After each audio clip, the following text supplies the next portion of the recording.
Good morning. My name is Asha Clarke with the Samuel Proctor Oral History Program. Today is July 14th, 2023. It's just after 11 a.m. and we're here at the Lakeview Lake in Lakeview, Arkansas. I am with Rey Arenas, Krystin Anderson, and Lorena Manasturean. Could you start by introducing yourself, your name, and could you spell it for us as well? Good morning, everyone. My name is Virgie Lee Gant Phillips. How do you spell that? Okay, Virgie, beginning with my first name, the V as in victory. I-R-G-I-E, Virgie. I'm named for my mother. And my middle name is Lee, L-E-E. My maiden name is Gant, G-A-N-T. Phillips, P-H-I-L-L-I-P-S.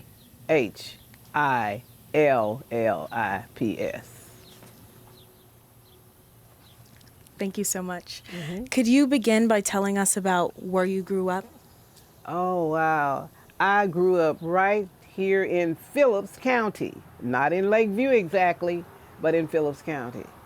I was born and reared in West Helena, which is not very far from here, maybe 20 miles or less, something like that. And attended West Side School, as a small child. But I did, that is my hometown, that is where I was born. Okay. And West Side School, was this a historically African-American school? Was this... Oh, I was born and attended school when schools were segregated. And of course, West Side Elementary School was part of that segregation. And so in West Helena, we were all black campus, all black teachers, very good school, super. We had some things, when I talk with other people at my church about their school and about West Side, they didn't do what we did. There are things that we did at West Side that did not happen in Helena or, their surrounding areas. But now I'm familiar with Lakeview. I've been because my mother was a Methodist preacher, but she was also a teacher. And she taught in one teacher schools.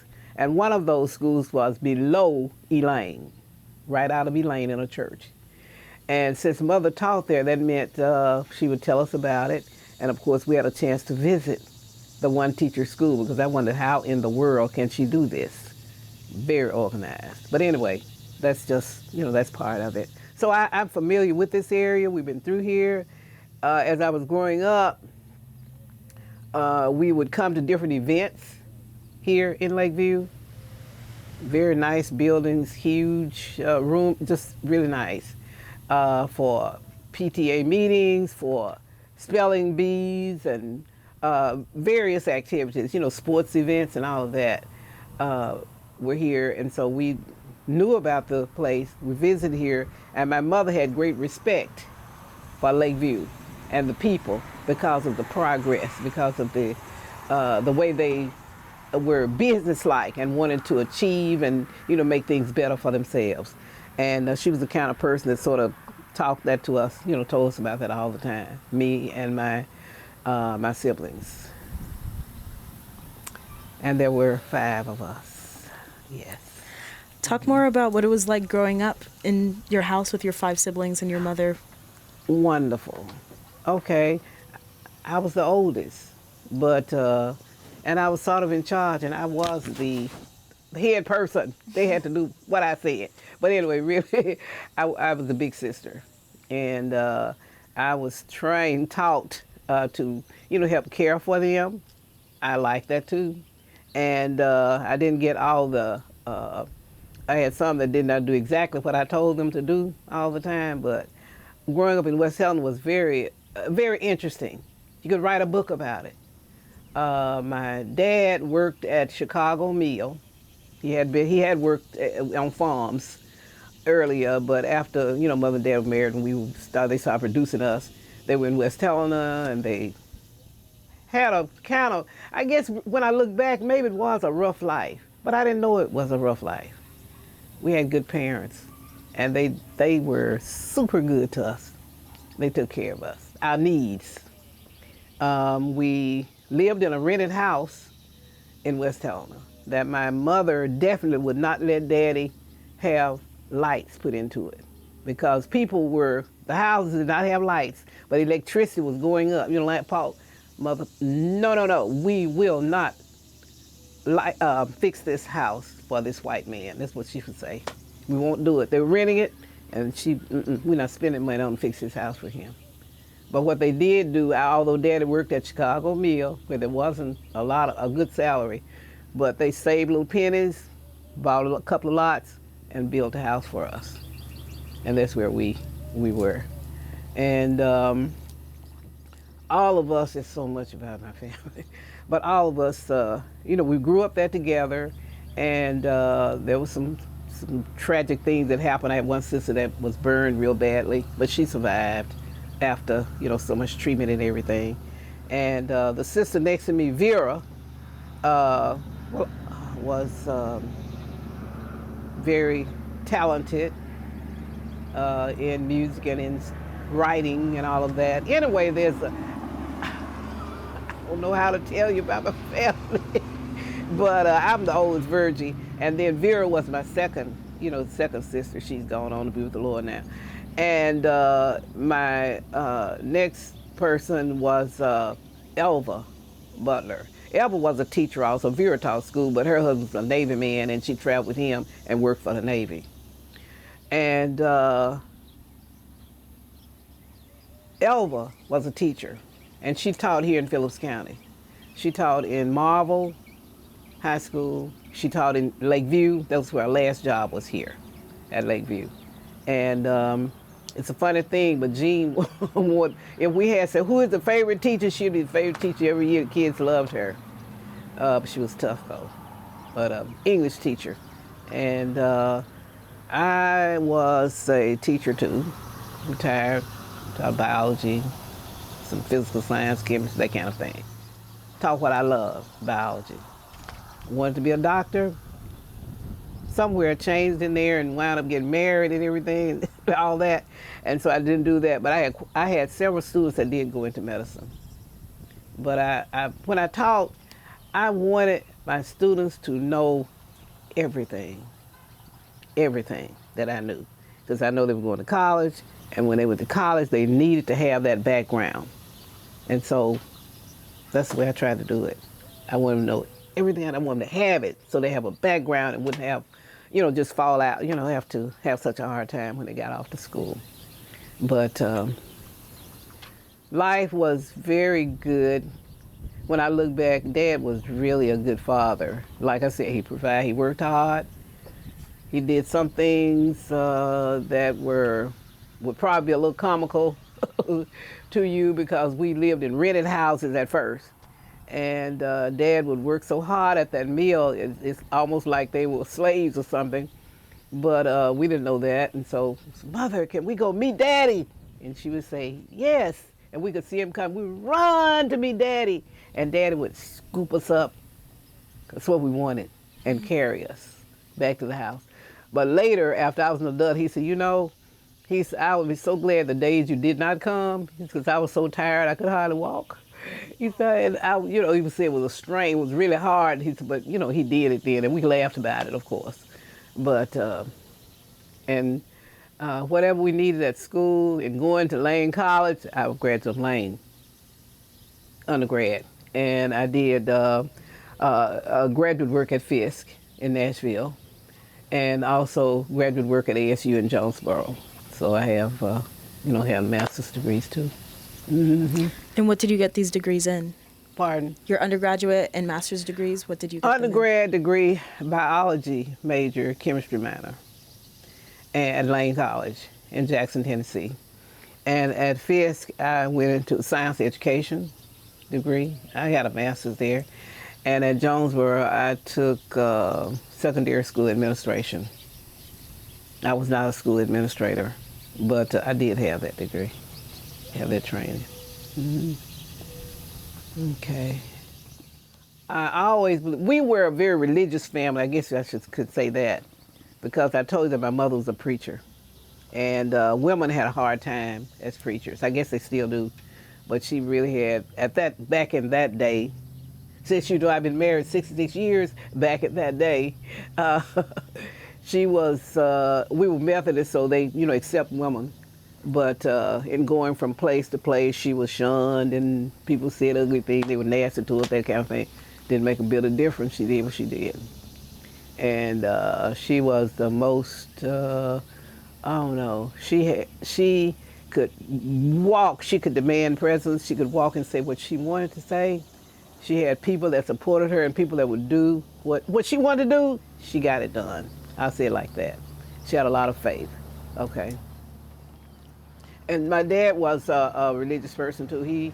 Dad was a lay leader and worked very hard at that. So I guess that's why we sort of fell in, and worked too in that, as well as other community activities. I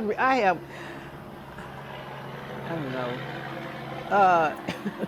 Here at Lakeview, we have some organizations, and I've always worked with organizations. Okay. I'm Alpha Kappa Alpha, too. Okay. So I'm very active, and I am Pearl, so I've been around. All right. Now, and the Federated Women's Club, the National Association of Colored Women's Clubs, I worked in that, state president, and I was also associated with the national body and served as the secretary, first recording, for a while, and historian and some other things, and I'm still with that. And so there are other groups. Here at Lakeview, I'm chairman of the board up here at the clinic, and we're having a hard time. Why is that? We need some money. We are connected with Lee County Clinic. They are in the process of doing a really fabulous job, planning there, and I'm on that board, so I go back and forth there. But we need some money, like we need to do a roof on our building and all that kind of thing. We went through a fight to get that building. We got the money from the state when Bill Clinton was in there, and as governor. The building is there. It was set up perfectly, fantastically, and we've been serving, the community. But we don't have a lot of money because we are under somebody else. We're under this other group. And we really want to keep our building up, and we need some money. Some work needs to be done on our building. So we've been searching, and we've been mistreated by people. You put in the applications for it. Oh, yes, you got it. This is a sure thing. Oh, it's okay. And then at the end, well, you didn't send enough of these papers. Why didn't you? Just have some kind of excuse. But next year, you're going to be the first one to, that kind of next year thing, which never comes. That happens a lot. And so we're busy looking for that. I have something I'm trying to do now. I have a grant I'm trying to get together for something else. Mm-hmm. And the Lakeview Ladies Fire Auxiliary is very important to us. The Fire Auxiliary is here because when Lakeview, a long story about that. Lakeview was started by by an act of government to help people of color have some land, a section, and that they could own, And I think of my father-in-law sometimes, because he was here lately, and he said that when he came, he said he was surprised that he could get some money, some real money in his hand, because he'd been living on a plantation all the time. They didn't get paid. he had his own money, and he couldn't. I mean, that was really exciting to him, but that was way back too, before I was born. But we did talk to him a lot about things. I don't know. Lakeview has grown. It was so well organized when I came here. It wasn't a city. It was just a community cooperative, sort of. And it was organized so well. Those older men, brain power. They were planners. They could work. And people did work together. They found that they could buy their land. They could own it. They had a plan. If you did, follow this plan, you would wind up owning your land. And so that's what they did.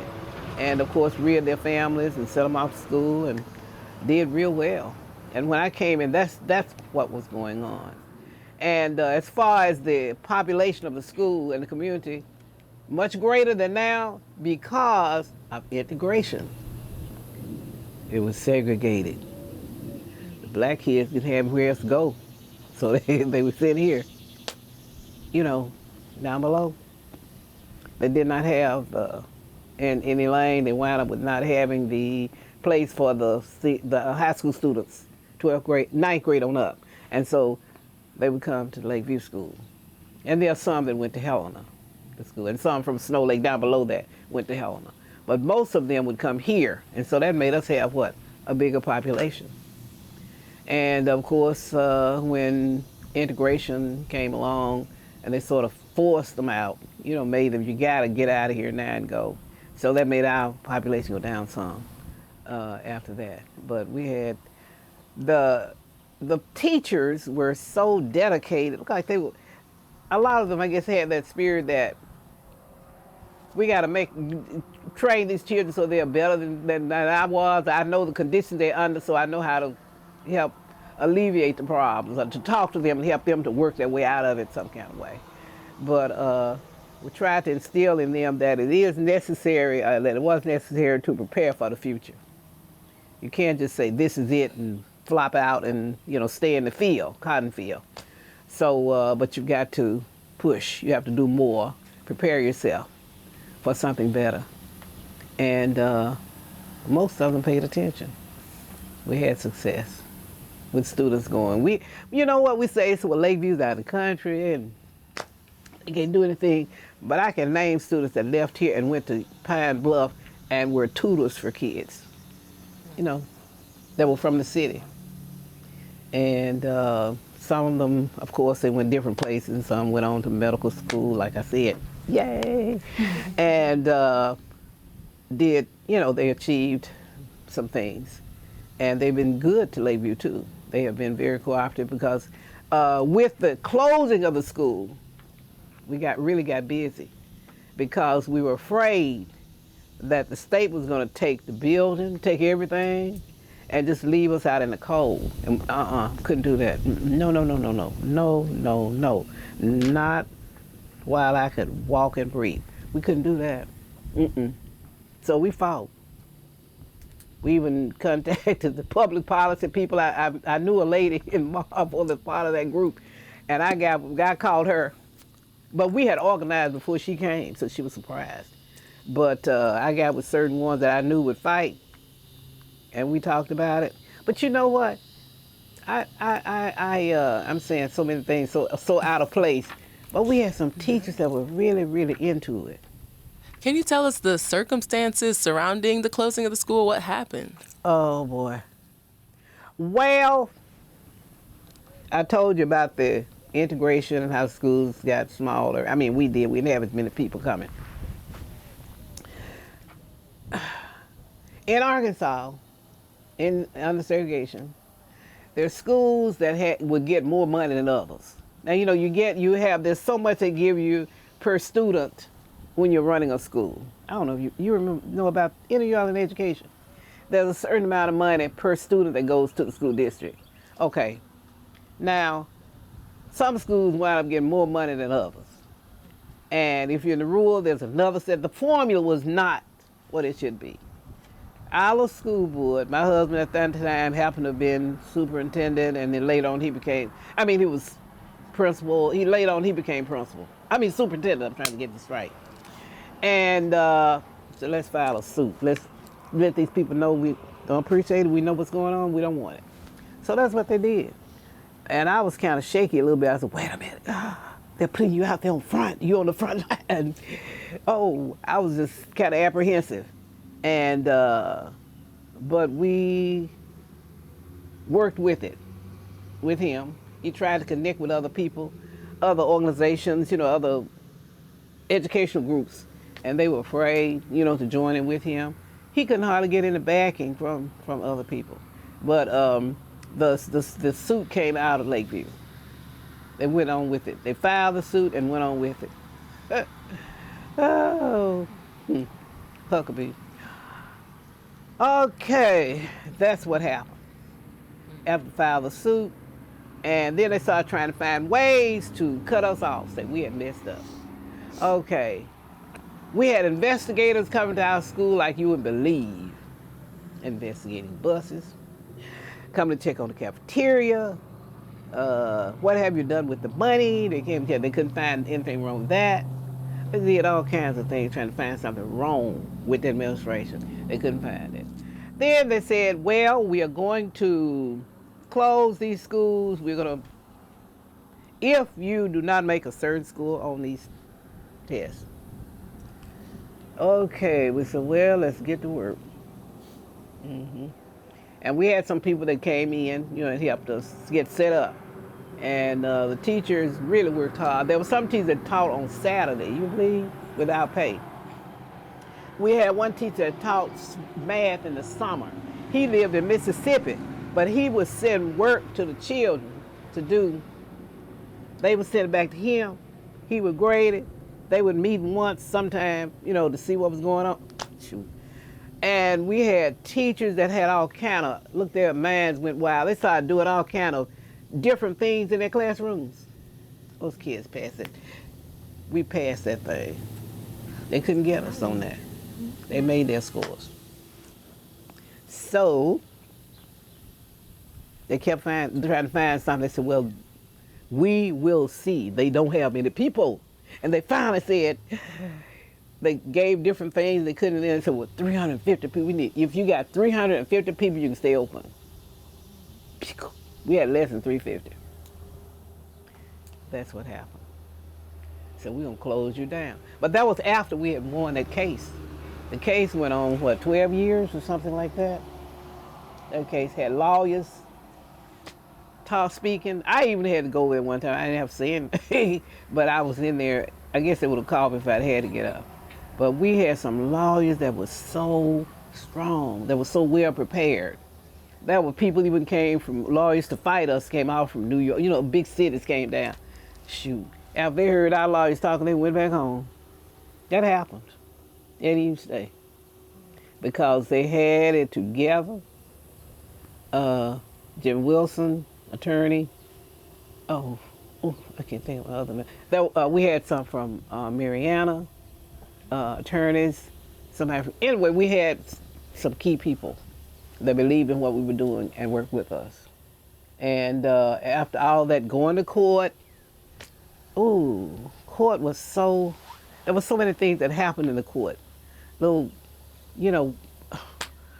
were words said that should have been said, by people just walking into a court and into the room to prepare.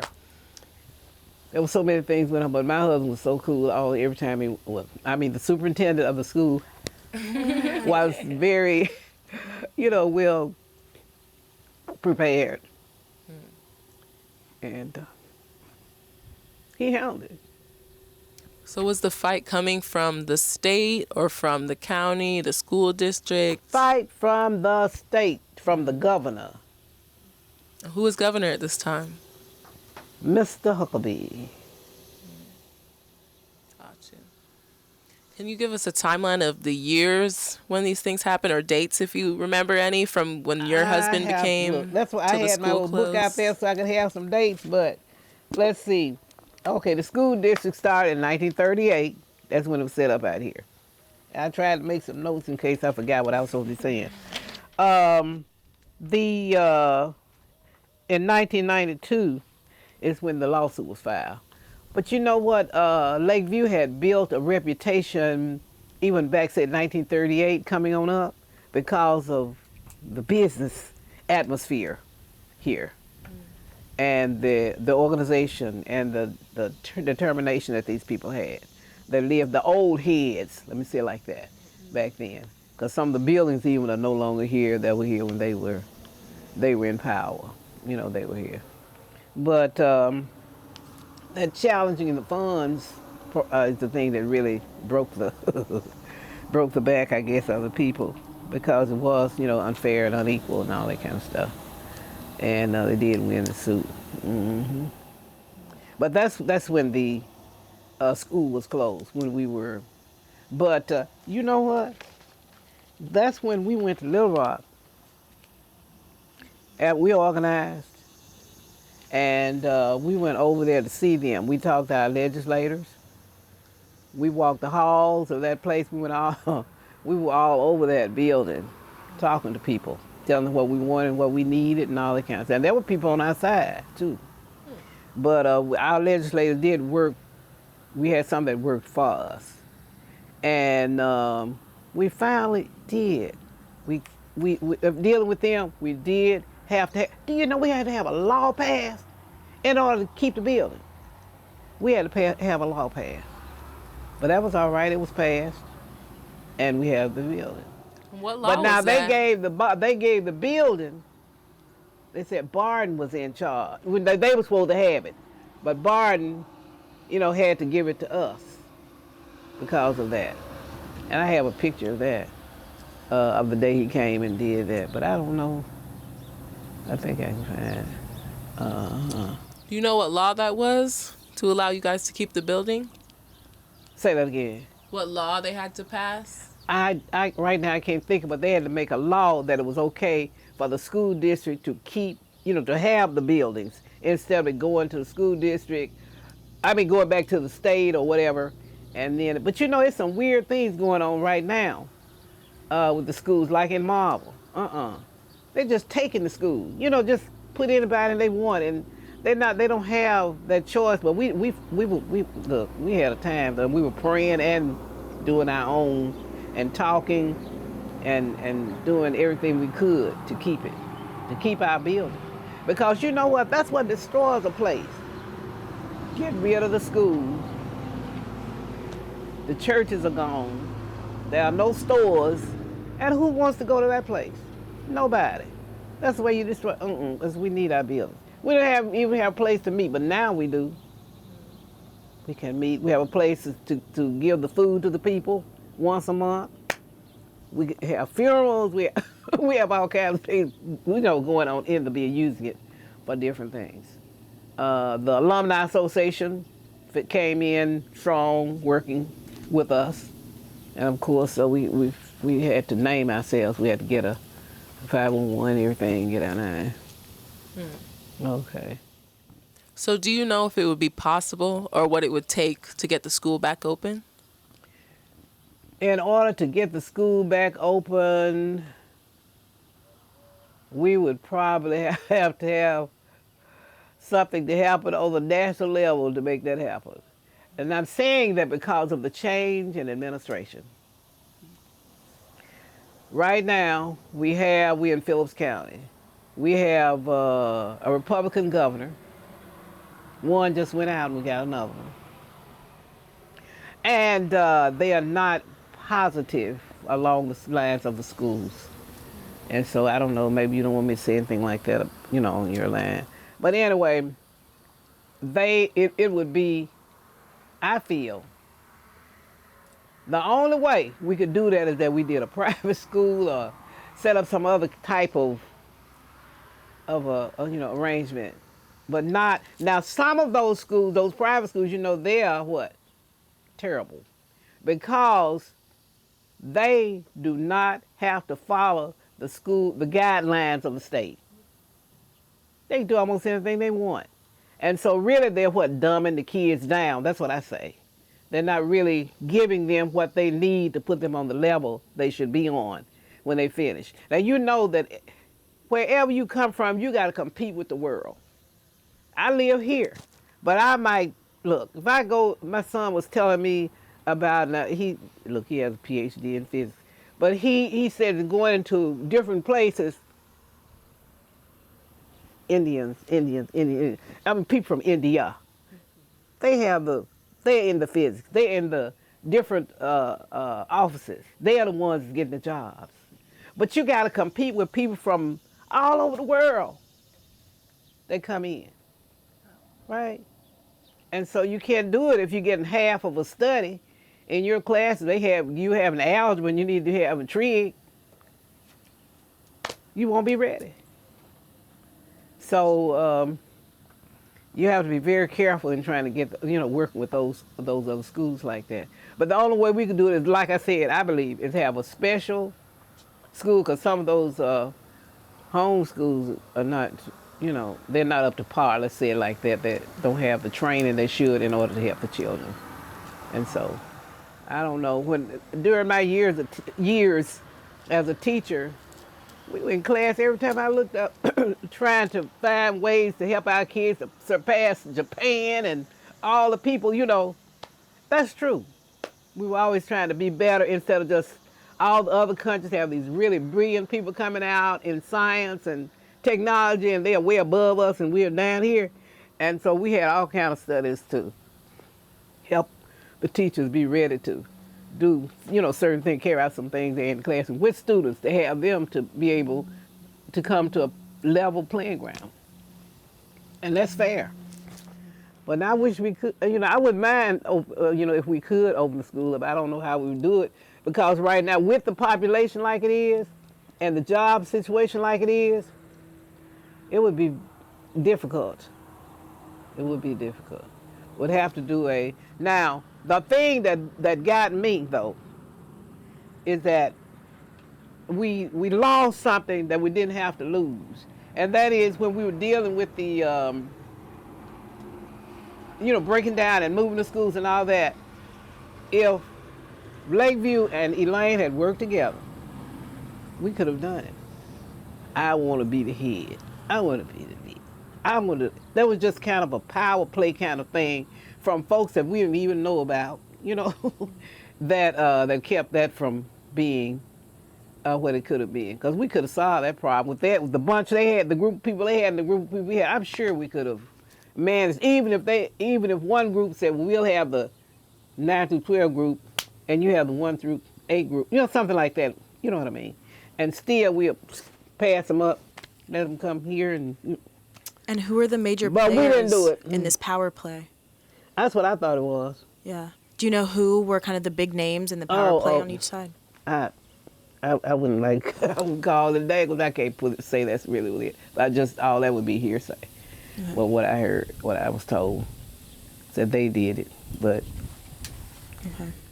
But we are where we are now, and they're having a hard time, and so are we, as far as education is concerned, and children have to travel so far, and just playing chess with the children. But anyway, we're causing a problem for them. They're not going to be prepared to do what they should do.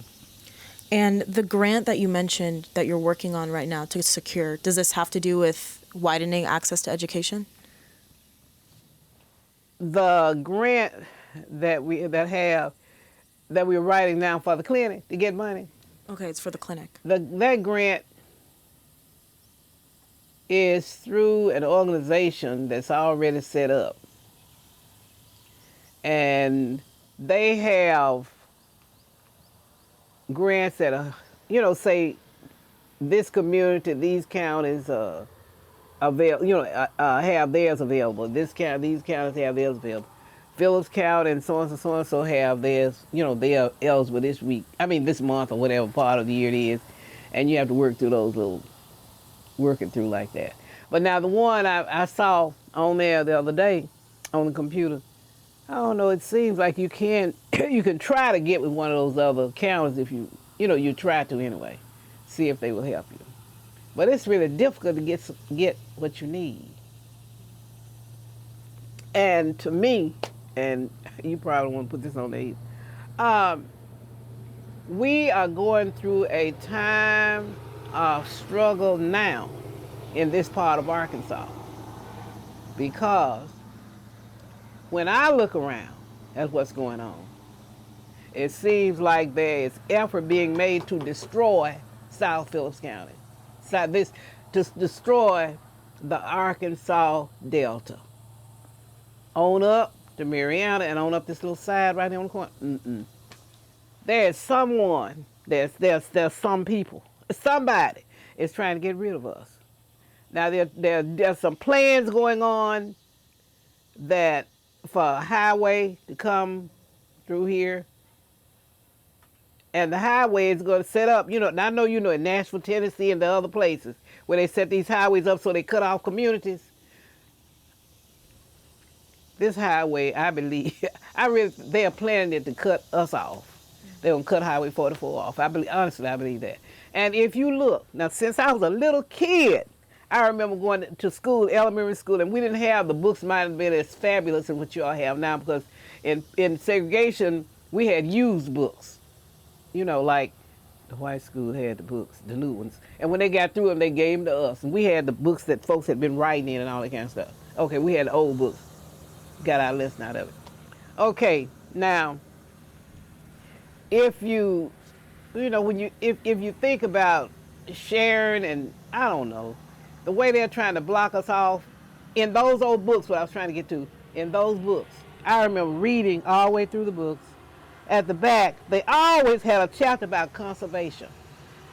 I don't know if you looked at it in the old school books or not. There was a section in there about conservation, and most time with all this lesson up here, you might not get to it, but I would read it.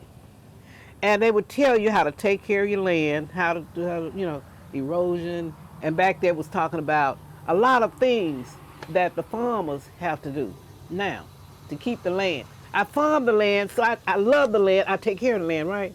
Not now. We have had that, but my granddad he was a preacher, teacher, too, musician. But anyway, if you go from here, follow 44, all the way down to where you come into 20, almost, where you get to go to Mississippi, look at the farmland. But you didn't see it before.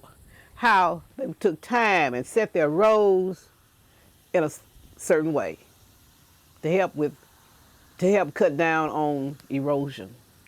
The ditches were there. It was organized. For the last few years, it looks like 10 years worth of trouble out there now. These farmers are coming down through there with those tractors. Instead of making straight roads, they whirl around some kind of way and have made some curves around there. Not only that, but they have gone down in the ditches. People are planting their stuff in the ditch. Going down south like that. You can see it if you look. The wheat in the ditch, up in the field, over the curve, into the ditch too. On down. That's ruining it. You know that, don't you? That's ruining the land. You can even see the erosion when you drive by. The water, if it's raining or something, you can see water rushing, coming down and digging holes in the land on Highway 44. It hadn't been like that all the time. It's the way it looks now. Eventually, what's going to happen is the highway is going to be even with the ditch. Another thing that's happening now to the farm, to the land. I don't know who these people are. I guess some of these big companies have gotten their hands on the farm. They're doing this stuff. They care nothing about the land. There's one place going between here and there where they have cut out, they have driven on up into part of the lake, part of where the water is. They're messing with it. Right up here, the road, they're doing it. The way they're irrigating the land, the way they have the big, I want to say it's not a tube or a pipe or anything, but it's plastic, going around for the water to come out and irrigate. Some of it is destroying behind that church, not far from here. And they buried people out there somewhere back in that area. The water is running coming from that field, coming from that, what they're doing, over in their bottom of their land. And I know that to be true because a member told me, and we were up there for a program. Anyway, but there's something being done right now to destroy this part of Phillips County. The lake as well, up high. There are people who love this lake and want the lake. They would like to move everybody from Lakeview and put them on the back and take this lake over. Now that's true. I guess I sound like a crazy person, but it's true. And if you go up this, Lord knows you can see it yourself if you drive down this highway.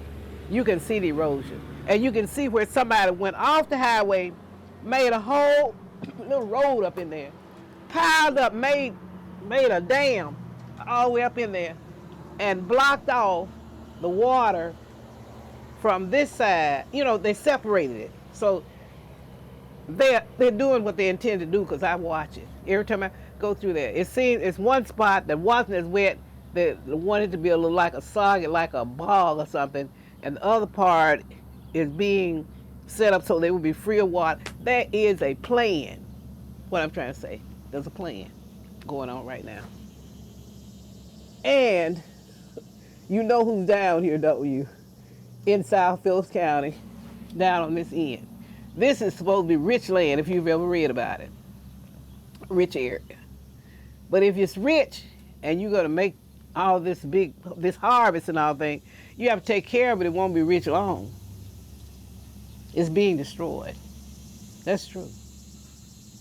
And to come down through here, I think eventually to get rid of everybody along here, get people out of here.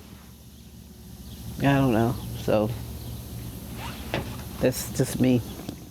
Do you think that the way they're using the lake water here is related at all to what's going on with the piping and the problems with the drinking water and the potable water? Now, as far as, I don't know about the piping as such, but it definitely I believe it has an effect. They are redirecting the water.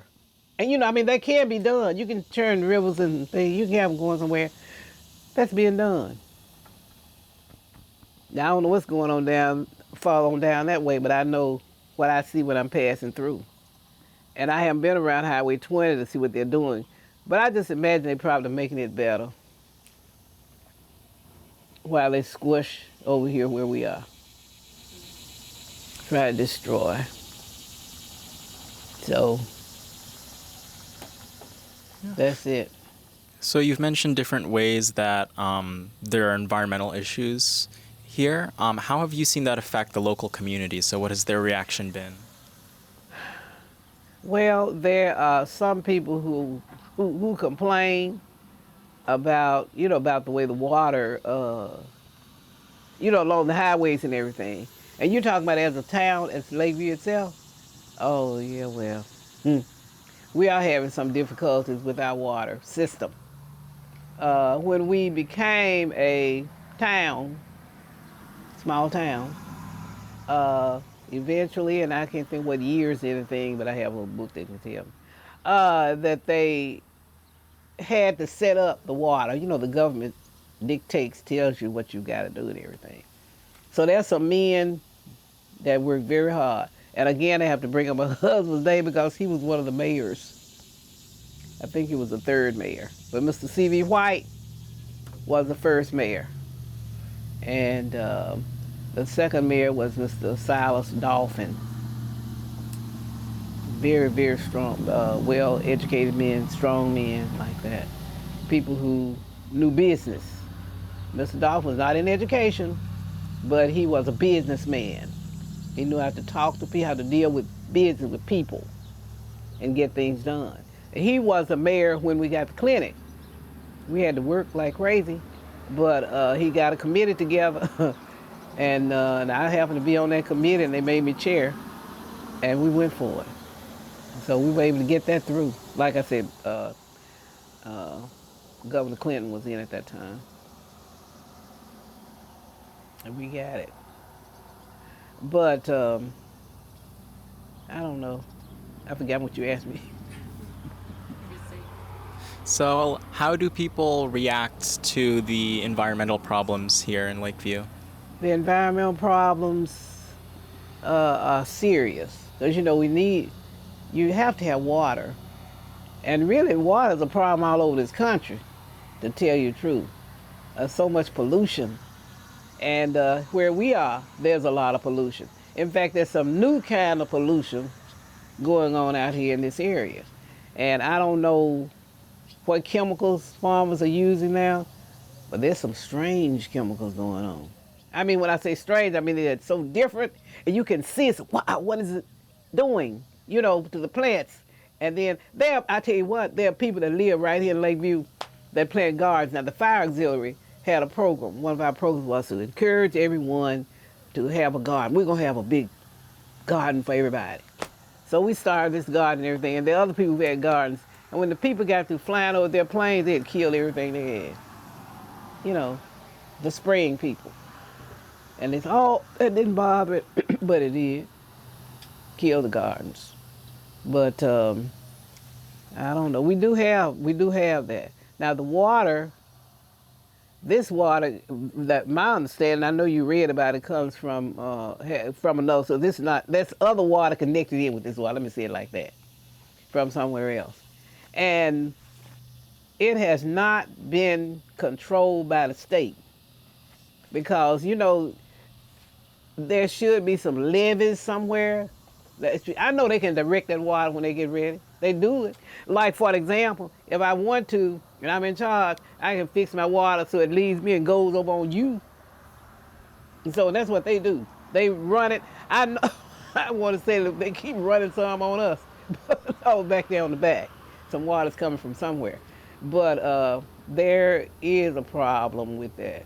And there are people who are concerned, and some are mad, angry, about the water. Because we have had to have water cut off so many times.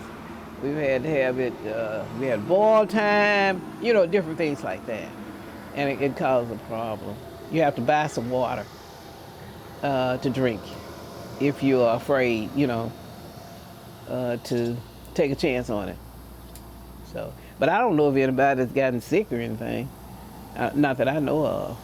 But we are concerned. There are people who are concerned right here about the water system. Now, we haven't had any big meetings or anything. I take that back. We did go up to Helena to a meeting that was supposed to take in Elaine, all this area, all of us. And we went there, and they sound so good with this large amount of money that they had, and they were going to come and do so much. It sounds so fakey and phony until it was pitiful.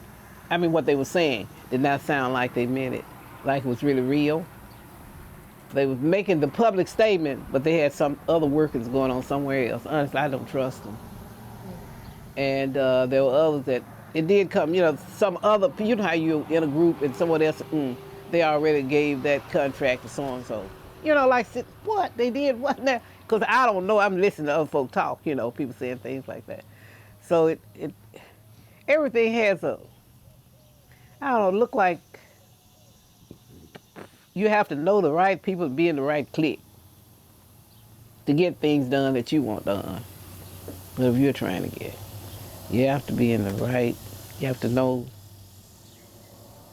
somebody to get your necessity, just really a necessity that you have, get it taken care of. But it's serious. The water problem is serious. The more people that come in, the more the population, then the change has to be made in the water. So you can't leave like 10 years ago. You got to keep cleaning out and adding to it and doing all the things, that have to be done. But then you need money to do that.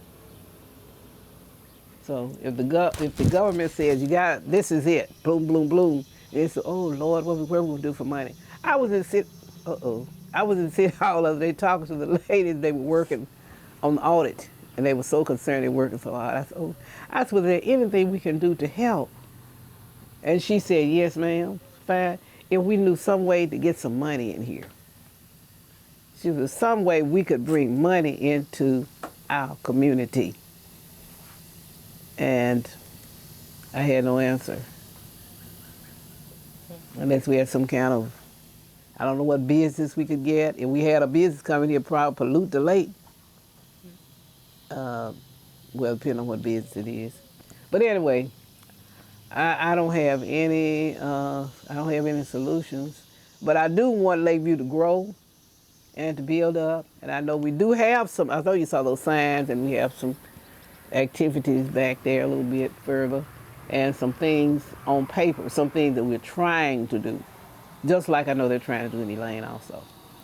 You mentioned that when you came to Lakeview that there was growing black land ownership and that there was yeah. multiple landowners. What is the case for that and what happened? Now, we have, I think most of the land is still owned by us. But there are some people who, the old heads have gone on to glory, gone to their heavenly reward. And they had left some irresponsible children here that they didn't, I don't know, so I say maybe they were not made aware of that land is not being produced. We need to hold on to land. If you got some land, you need to keep it. If you have to pay taxes, pay the taxes. Pay the $20 or $60, whatever it is. Pay it.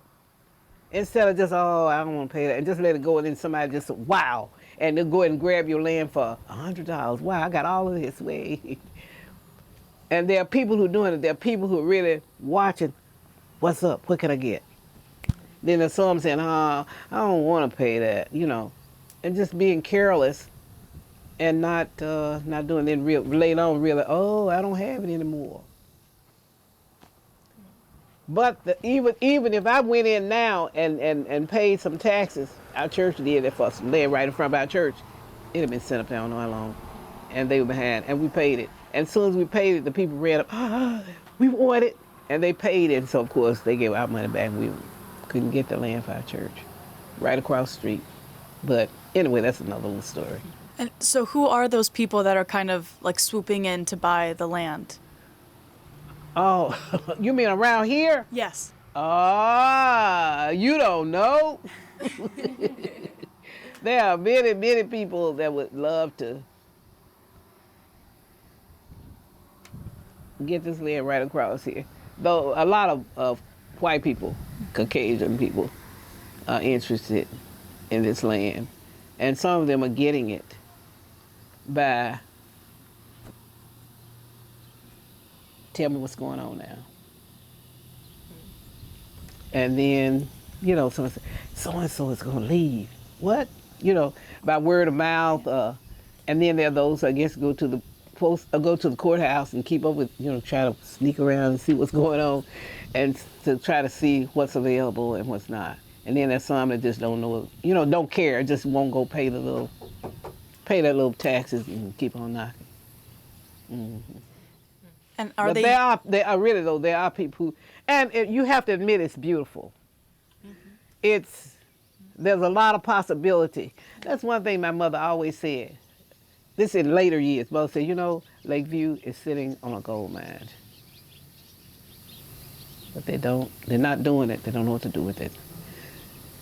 She said that more than one time. And I know what mother meant. Not being wise investors and planning for the future instead of just, let the house fall on down. That kind. I'm just giving an example saying house. But I don't know. I wish I had some solutions if I knew what to do. Mm-hmm. So what happened to the families of those organized community builders that you mentioned when you got here? For years, there were those people who were here. And there are still those. Their families have moved on, but what has happened is they've kept their houses, they keep doing something to keep the houses maintained. And then here comes the Detroit group, so they can have vacation. Some other group, and they use it for a family home. They do that. And then there's some who, like I said, have just let it go and they just sell it to anybody that wants it. So somebody from Egypt or somebody could call over and say that I want, so many acres of land, and here's blank, blank, blank amount of money that I have for it to invest it. And I said, oh, I'll get it for my amount. No, they give me more than you got. Okay, boom. They're doing that too. So it's really being done more than one way. Let me down.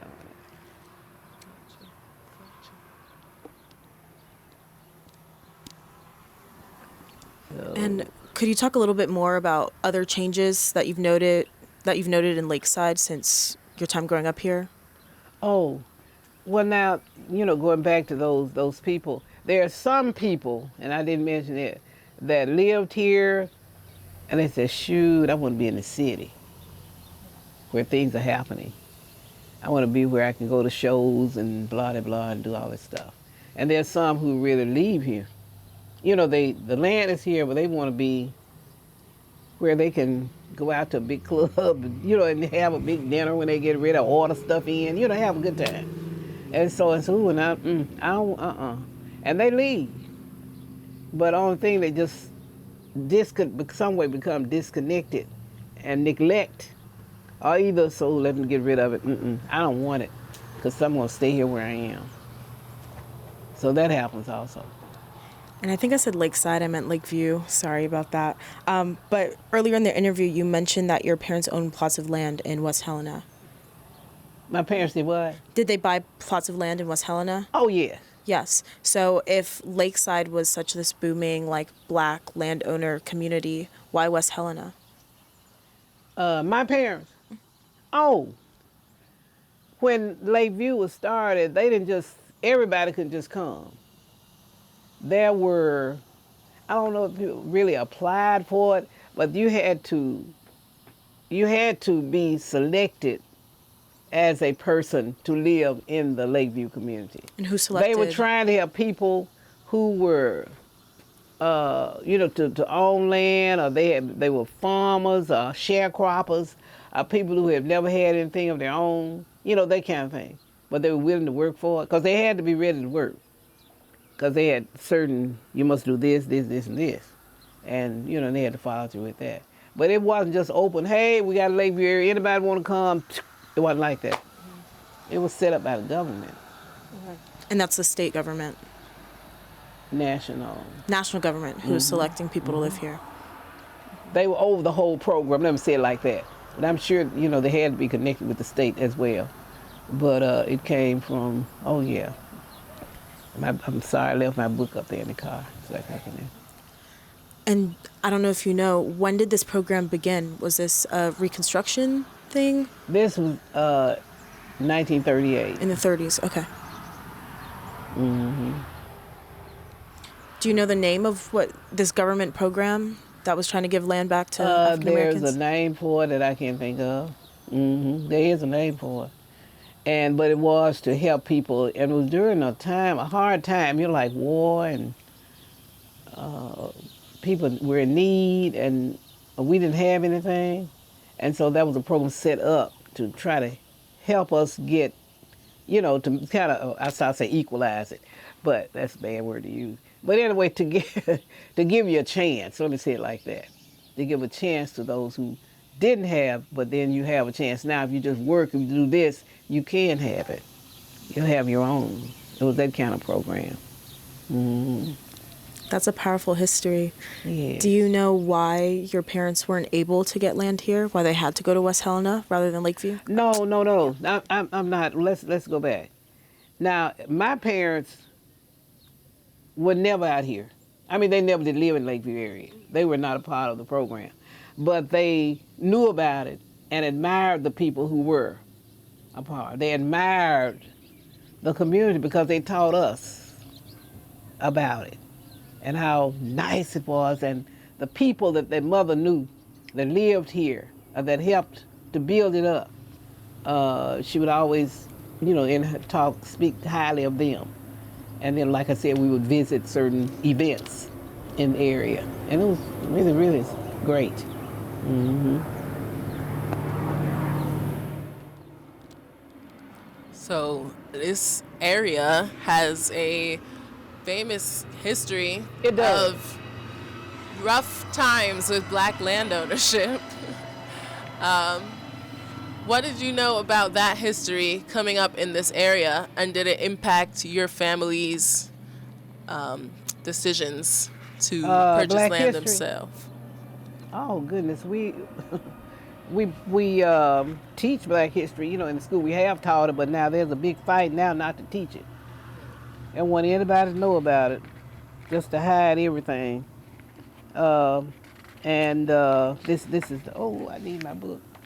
But we were taught at Westside School and at our church, and various places where you have about Black history, about those persons that made it all possible for today, those that made the inventions, that did great things and didn't get credit for it and didn't get the money either, but they, and then those who survived were able to fight their way, to build and to do great things. You also mentioned earlier that West Side School had things happen there that were special and didn't happen at other schools. Can you elaborate more on that? Yes. There was one thing that I mentioned to them. When you're out, when you have a school and you have recess, and everybody's outside, running, jumping, playing, riding, playing games and all that. When the bell would ring, the children lined up at West Side. They didn't just, the bell is ringing, run in. They didn't do that. And that's one of the things that some of my friends said they didn't do at their school. We had to line up. The doors, everybody knew where they were to be. And you line up, everybody, and Professor Elliott, a great musician, really. He was very good. And his wife was an opera singer. But anyway, you could hear the piano in the hall, and he would play, and we would march in to the class. I mean, you just had lunch, you just had break, but the bell ring, you line up.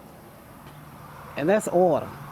And then you march in to your room, to your seat. You didn't carry on. And they said they didn't do that. And then there was some songs that I remember I sing sometimes. Songs that we would sing as kids, we would go to get into the classroom, like in the morning, a song. They said they didn't sing that song like that. I thought everybody was singing it. Can you sing it for us? Let's see if I can remember. Good morning to you. Good morning to you. We're all in our places with sun-shining faces. Oh, this is the way to start a new day. Good morning, good morning, good morning to you. I see you, you see me. I say I bow to you, you bow to me. Good morning, a very happy day. Oh, that's beautiful. That's great. Thank you. But we would sing something like that in the room. And then go on to class, to go with the class. But I thought everybody was singing.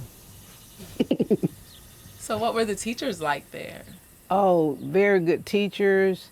I had Professor Buchanan was the principal, and he lived in our neighborhood. He was a member of the Baptist Church, very well known in town, but he was the principal. And his wife, Ms. Buchanan, was a super teacher for beginners. And, the schools were so crowded then that our church had a class in it. They would send a certain group, a teacher would be at our church not in the sanctuary, but in the other part of the church, where you have meetings and eat and all that. And they would have class back there. And I wasn't going to school at that time, but I remember that they had classes. And then I was going, but that was because the schools were overcrowded at that time when I was a kid. And I remember that the people from now I know this is not the correct way to say it, the blind school, the school where the blind children were, would come around to schools and have programs. It would come maybe, and children were blind would show you how they could read, And sometimes they would sing or maybe play the piano or something like that. And boy, you should have heard our teachers when they would leave. Do you see how they worked? You see how they did such an excellent job, and they can't see, and you can see. You must use your talent. Oh boy, we have sermons everywhere after that. But I enjoyed. I mean, it was exciting, and we did have, when I was growing up, we did have a chance to develop our talent, because they would have spelling bees, you know that, but they would have speaking contests, and I. I think about Ray Charles and people like that sometimes, because I know that maybe they grew up like we did, that sometimes on Fridays at the last period, they said, well, we'll have a program. They would stop all the classes, and people had talent, could get up and say a speech or sing a song or do a dance or whatever. And that was developing what? Their talent. That's what I said. Did you perform anything when they would do those programs? Oh, the Federate Club women had programs at the school sometimes, and I was always in the speaking contest. And I've been in spelling contests too. Wow. But speaking was mainly what I do. But I still work with the club because we do some of the same things with children. Mm-hmm. So was your experience there what inspired you to become an educator? Well, I have so many people in my family that are educators, mother, granddaddy, grandma, those people. And I really like teaching because we could teach at church. You know, the young people's class, the Sunday school, whatever. And I guess that's part of being selfish maybe. But if I was in a group, I always wanted to be doing something. If I couldn't do anything in the group, I didn't have to be president. But I had to be doing something, or either I wouldn't like that group, I'd get out of it and get another one. But anyway, we had a chance to develop. So you mentioned learning Black history, and of course, growing up in Helena, which is 30 or so miles from Elaine. Did you ever learn about the Elaine massacre in school, or how did you learn about it? I did learn something about it in school, not a lot, but that it had happened. And I couldn't imagine that, why would this happen, or why did this happen? But since that time, and we've talked about it, we had a program in Helena, and we had one teacher too that did some studies on Elaine, right, Mr. King. And we had a group from Helena that sponsored, I don't know why he did this, but he was a social worker, and he might have retired by now. But anyway, he used people that he knew from around the county, and we were one of them. My son worked with it too. But we worked with Black History. We had to gather information down here. Since we lived here, we had to gather information about the Elaine riots. My son was part of that group, for both my sons. And we interviewed my father-in-law and all the people around here. In fact, we had one lady that we interviewed. She was a former teacher, Mrs. Eva Brenda. She told us about how the men had to, after, the men had to hide out in the woods. Their houses, they couldn't go to their homes. They couldn't be there. They had to be hiding. So their ladies would try to slip them some food or, get things to them, but they had to hide. I remember telling us that. And but my part on that program was to talk about midwives. And so that was my contribution to that particular program. But yes, we've had some studies about it, not maybe in the depth that we're getting now, going into it. But you know what? It amazes me that we don't hear much about something that happened here at Lakeview. Now, if you look at some of the old pictures, there was a store on that corner over there on a service station. And this was after the war, like the people have been in the war now, they don't want any, when they get home, they have been through something and they don't want it I start to want mess. They don't want things going crazy when they get home. I've been through too much for that. That kind of attitude. And this man was, and it was one of the Dolphins. I don't know why we don't ever hear anything about it, but But anyway, the man called him out of his name, and they called, use the N word, and they got him to, a big thing about that. And that person went back to hell and told the other Caucasian people that he had attacked him. Oh, they fixed up a bunch of them, came down here. And the other soldiers around there, they said, man, we don't like that. We need to go get our guns. And they were talking about, those people got back. They went to get their guns, but they were too late. Those people came back here and shot that man. Killed Dolphin. His name was Dolphin. Shot him. That? And that happened here in Lakeview. But it's not, I haven't ever heard of it in the book. I haven't heard anybody say anything about it much. I mean, we talk, just, I can ask questions. What happened? Do you remember anything like that? But, and I didn't live, like I said, I was living in West Helena.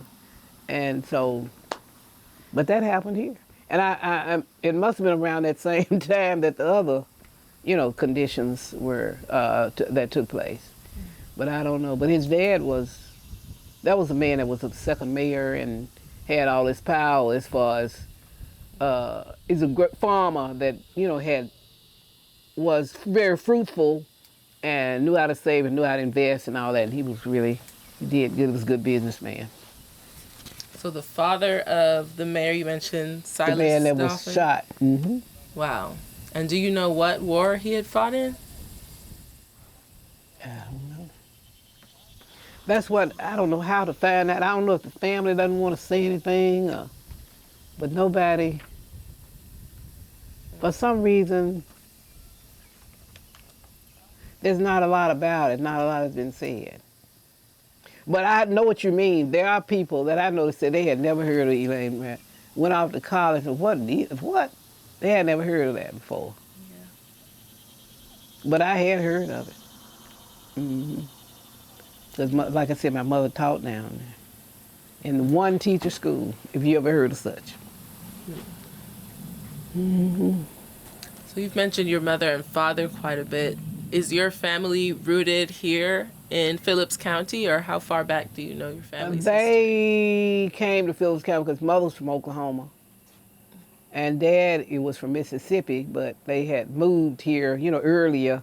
I mean, my daddy had, and my grandmother had moved from Mississippi to Arkansas, and they had been here a while, living here.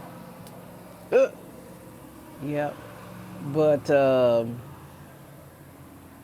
mother came from Oklahoma, and I don't know, her mother died when she was very young. And so her life is a book, a big book. Wow. It's like looking at the movie. I mean, when she would talk to us. It was really exciting. Wow. In Oklahoma. Mm-hmm.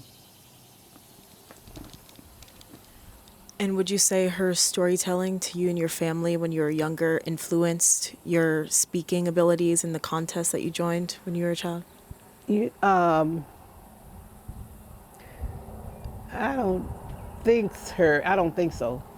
Because when she would tell us a lot of times, like for example, one time the lights were out. There was a really big snow and the lights were out, and it was in West Helena. And Daddy was out of town at a meeting.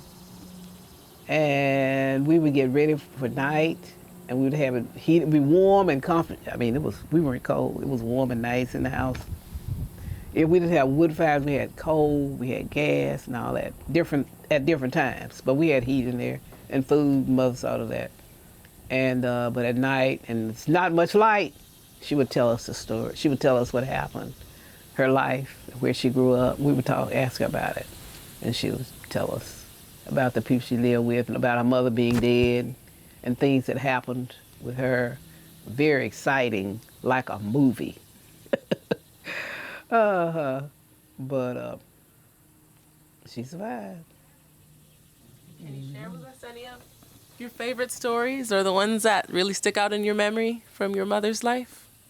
Oh, wow. One story, there's a lot of them. She said that she had to live with different relatives because her mother was dead and granddad, I don't know where granddad was. But she lived with this aunt or that aunt or whatever. But she lived with these relatives, And she said they would, I don't know, you're not familiar with this because you live in the city all your life. But if you live out like these houses, they don't have it either. You didn't have a washing machine, a dryer, and all that. So you had this line. Everybody had a line. They hang their clothes on. Okay. Mother lived a place like that. And this relative told her, go get the clothes off the line. In the dark. Because it got dark. She went out there. Some men were out there. She heard somebody talking. She thought they were ghosts. Someone said, yes, we're going to get him tonight. And we will do, they were making plans. She got quiet and listened. And this person that they were talking about was a leader in the community. But she just listened to what they were saying and hid. And then went back into the house and told her folks. They got word to the people. And they were saved. They got out of, range so they were not killed. They were not attacked like they were. But this was some black guy that had money and had some power and some, prestige in the community, and people listened to him and all that and carry out business and everything.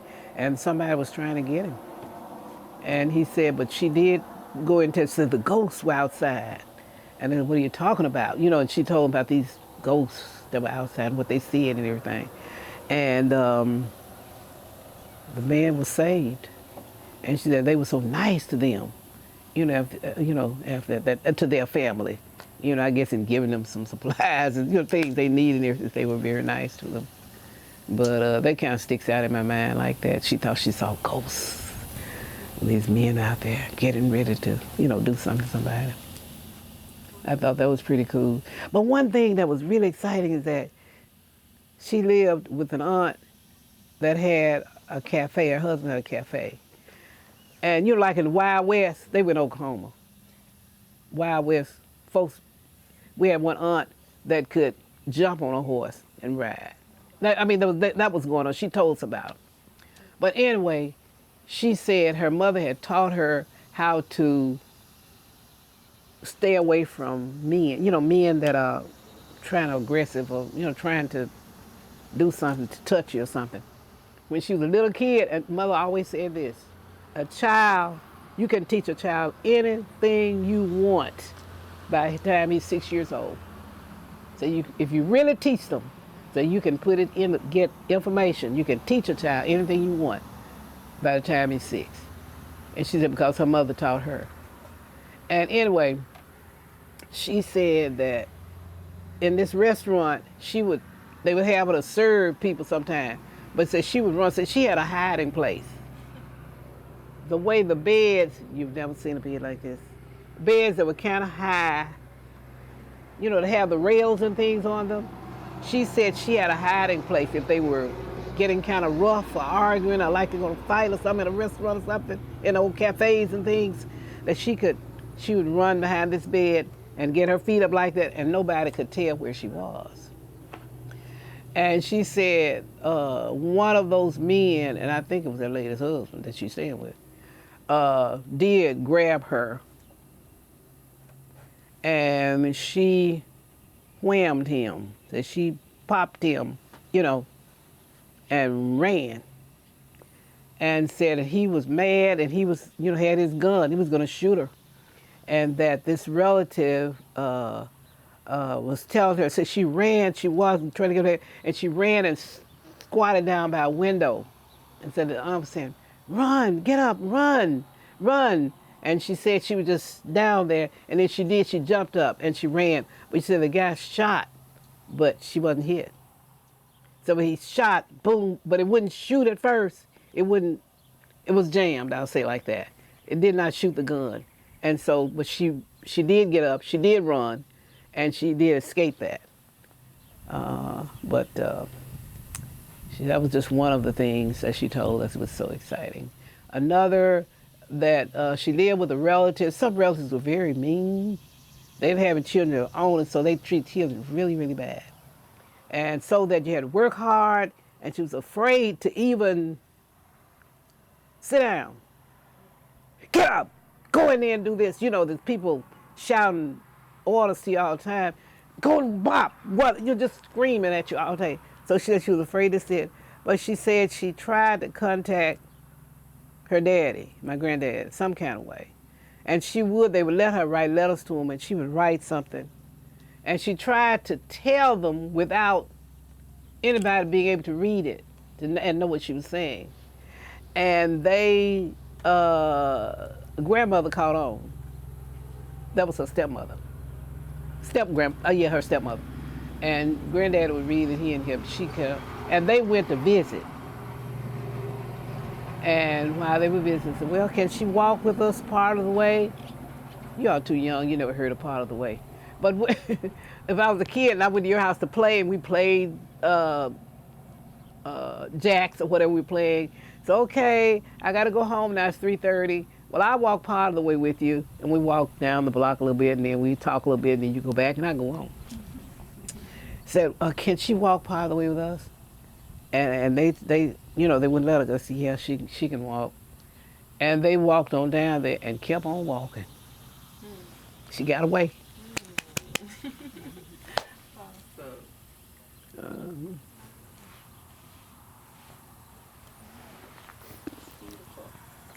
Yeah, so changing topics a little bit, you mentioned that you were an undergraduate and you majored in biology and a minor in chemistry. What made you want to pursue teaching, and what later made you want to pursue working in a clinic? So what was your professional development like? I really, at Lane College, I participated in a lot of different things too, groups. But anyway, I loved my classes, of course. I just loved the biology. Ooh, just was so good. Teachers were good. I enjoyed it. And I don't know, I had this, I also took some education classes.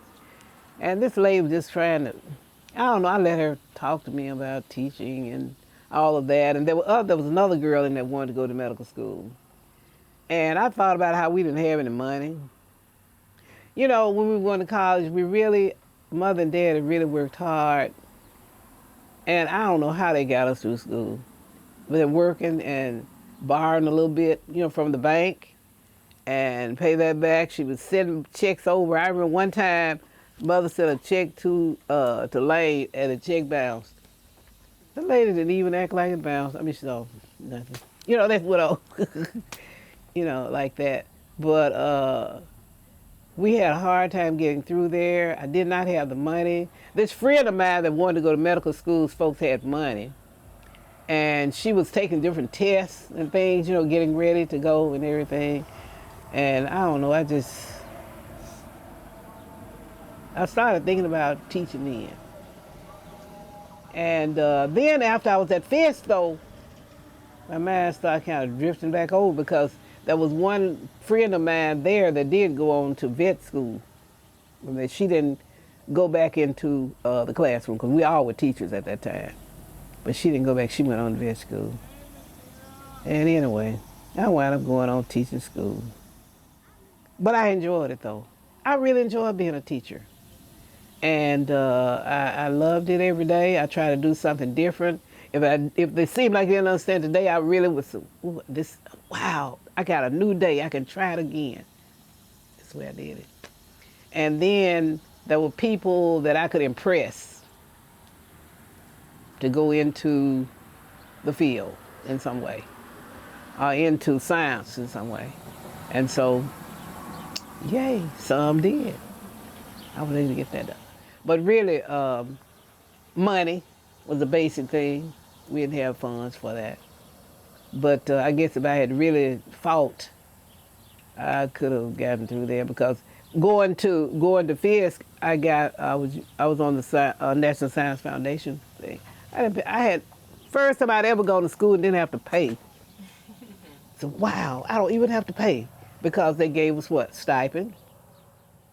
And one time, it's funny though, they said they would give the people the full stipend when they go in, and some people would leave. And that's wrong. So they started giving you half of it. So, but I was satisfied either way. They gave me half. I said, hey, I never had anybody give me anything like this before. But when I was in college, and my sister came, and there were two of us in college at the same time, and our parents, were poor people. But I had a job. I got a job when I first entered as a freshman. I had a job working for the dean secretary, and at Lane also I worked in other departments, and that money all went to bills, and so they didn't give me any cash, anything like that. Except when I was a senior, I worked in the seminary, and I got a check for that. So it was okay, but money is the basic thing that kept me from So, going. how But long? my son did go to medical school, and one of the youngest one, and boy, he was a super kid. Oh wow! But anyway, he had been kind of sickly all his life, all the time, and he had gotten better. He did his medical school at Wayne in Detroit, and then he went to these other schools and got his training and everything. And he had sleep apnea. And he came home for a while. He was supposed to have surgery to clear everything, get everything while he was in Philadelphia. And I went there for the surgery. I'm telling too much stuff now. And the doctor had him sedated, had him ready and everything.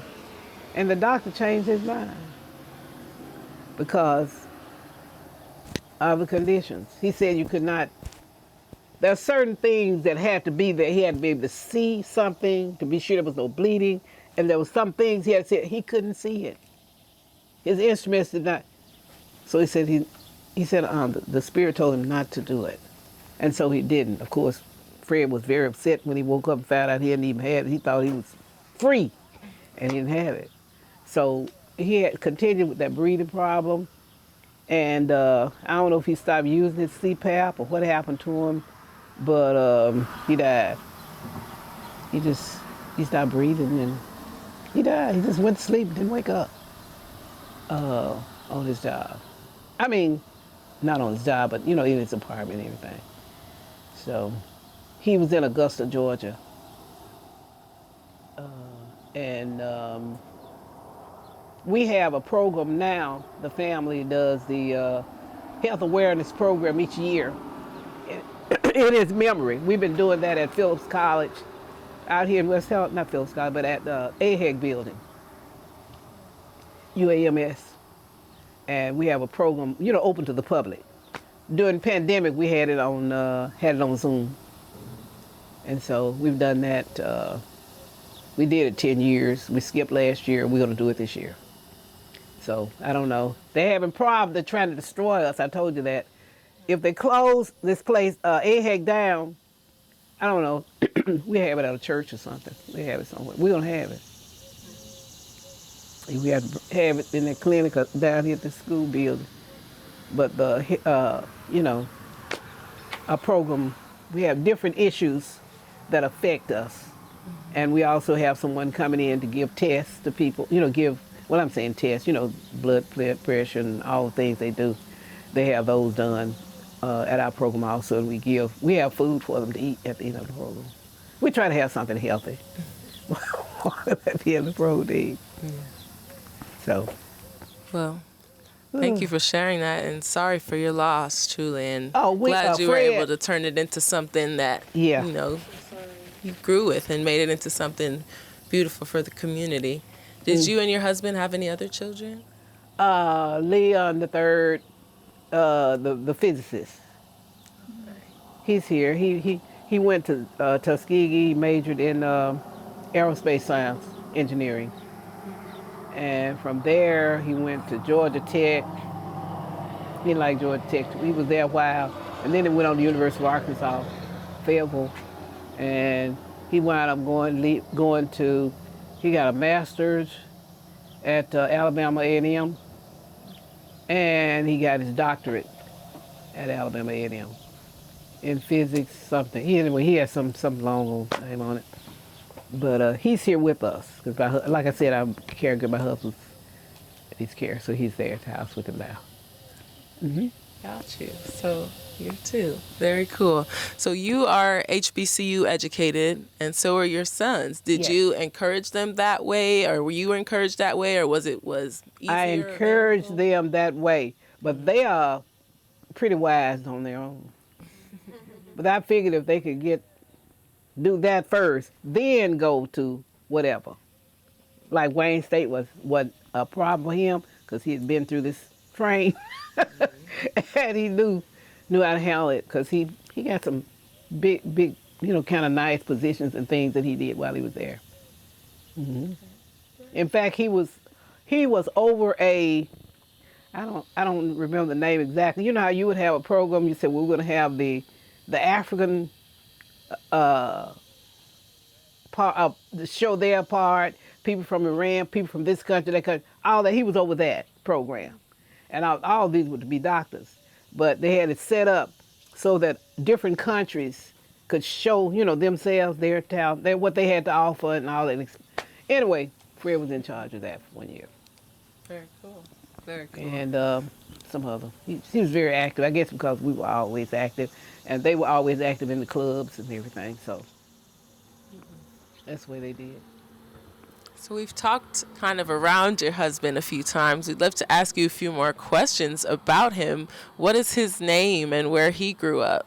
My husband's name is Leon Phillips Jr. And he is a product of Lakeview school system. His parents came from Wilson, Arkansas. And I think he might have been 2 or 3 years old. He was a little kid. And, but he grew up here. He attended the schools here.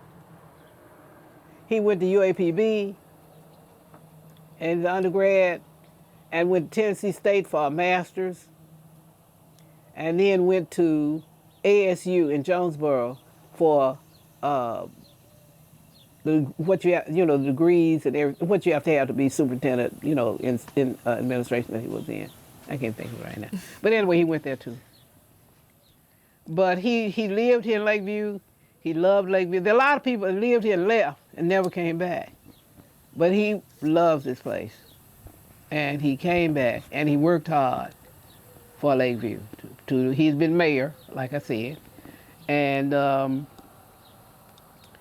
he worked in Helena. Now, you're too young to remember, when they had a special program out to teach young people how to get a job. And it was called, I can't think of the right name for it now. But there was a special program, like I said, it was from a national program. And he was over Phillips County and had to go to Texas and all that a lot of times. But he had office in the courthouse, and black folks didn't have office up there. But he had one. He had a fight on his hands because they wanted to give him a secretary, but he got the secretary he wanted. A very, very well, trained person he didn't have to worry about her doing, he had someone he could trust.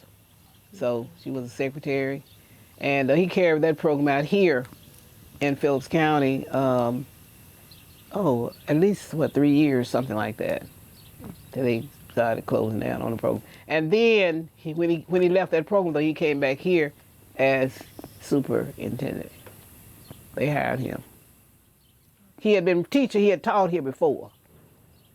He had coached and taught right out of college, and then had to go to the Army, go to war. He had to go to the Army, and then came back and taught and became principal of the elementary. That's why I was going to Tennessee State. And then he became high school principal. But after that, he became superintendent of schools.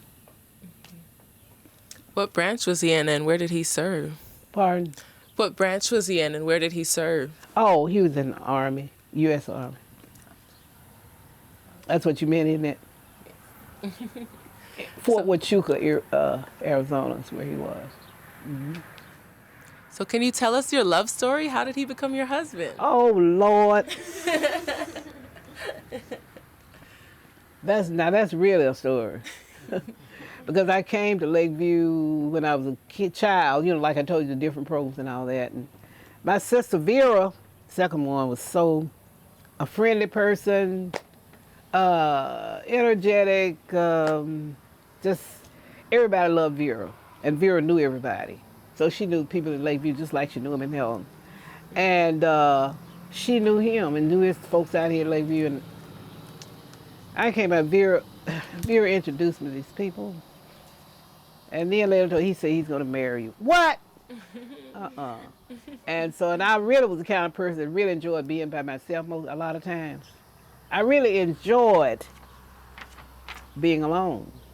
I don't mean just sitting up scared and looking. I mean reading, writing, draw sometimes, sketch things, stuff like that.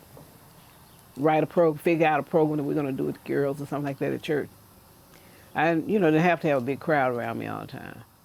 But anyway, eventually, as time went on, don't get married. What? And then anyway, finally, after we were in college and about to graduate, we were about to graduate. We met up one time in Helen and everything. We've been to the movie and stuff. Anyway, we started associating with each other then.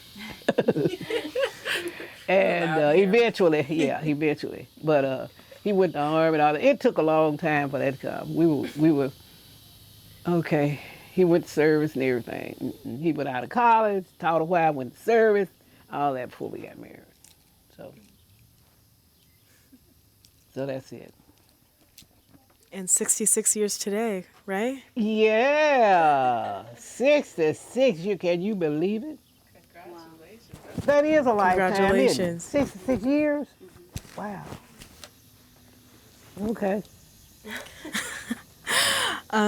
But just out of my own curiosity, what are your favorite things about Lakeview, and what would you want visitors to take away from visiting Lakeview? My favorite things about Lakeview. Well, one thing is the lake itself. It's so beautiful and peaceful, and there's food out there.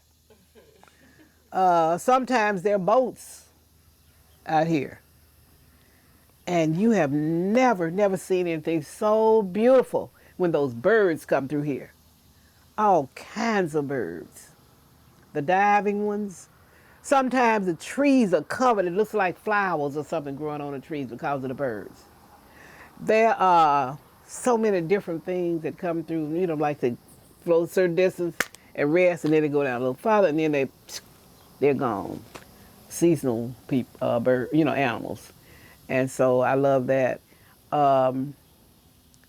There is a connection we have. When you associate with people and you try to organize different projects, like I did have on my cleanup shirt and I took it off, but we have one thing we do through our group is we do that clean up in Arkansas, during the year we do that.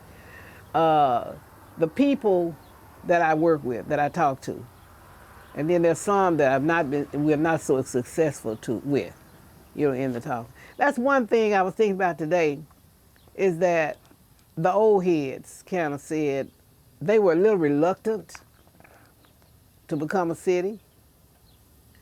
They were really reluctant to build a housing development. Why is that? People will come in that don't know the history. They don't know what it's about. They don't know that you have to work hard. They don't know that you have to manage. You need to be educated. You need some training. You need to study. You need to plan. So those people, a lot of people come in, they don't know anything about work. They are not really sincere and interested in doing anything in particular, but except sitting, looking at TV and eating and sleeping. And so they kind of feel like that would be a pull downward instead of something going, being up. And the education you spoke about, is that education on how to use the land properly? Or what sort of education? to use the land, but to organize, and like we have a town, and to organize and be a city like that grass shouldn't be standing up there like that. Those weeds, that should not be, like for an example, and I was thinking about, I saw some cans about, I said, you know what, look like any kid was, oh, let me get these cans real quick. I mean, have you ever done that? Sometimes you haven't. But sometimes you just, oh, wow, wait a minute. I mean, it's just like, this is my yard. This is my house. Nobody's going to come over here and clean up the junk we got out there. I got to get it myself. And same thing here. Anyway, I've done it. I try to get that up. And my son will do it right now. We'll be driving. He said that garbage can is laying over at the church. I said, what are you doing? I said, I'm going back. He go back and get it and put it where it's supposed to be. For real. I guess just from hearing us talk so much. But we have to work together and be, be proud of your city. You have to look at it and say, what are the best qualities that we have? Like if the flower right now, I've been watching, we're gonna clean that flower bed out. I'm going up there and get my son to go up there with me too, but I can do it by myself. And there's some things you just do to help out, to make the city better. That's what I think. Instead of just waiting for somebody else to do it, well, how much you gonna pay me? What? Pay you to pick the 2 cans up? Mm-mm. You don't. And when I taught my students that you do not get paid for everything you do. The older people next door, do something for them. Don't look for any money. I would tell them that. I don't know if they pay attention, but I would sure would tell them. Do some things and don't expect pay. You'll get it later. Mm-hmm. So. Thank you for that message. But on behalf of the Samuel Proctor Oral History Program, we want to thank you so much for sitting down and speaking with us here today. Is there anything else you'd like to add or that you'd like to clarify? Well, right now I think I've talked too much. No. But I think you are doing a good job for, at doing this and listening to people like me and all over the country, and that you're learning so much, and that you'll be able to help somebody. And that's what it's all about, doing something to help other people and help other young people that are seemingly lost, with the pandemic and everything, and people are just, things are different. I know you see that, don't you? And we've got to get back on track. And so, it requires talking a little bit, praying some too. I don't know if you believe in prayer, but try it and see what happens. But anyway, all of that works together, to kind of be knitted together, make friends with somebody. Don't be afraid to say good morning. They might not say anything, say good morning, and keep on going real quick. But anyway, touch others, show love. Mm-hmm. Beautiful message. Thanks so much. Thank you so much.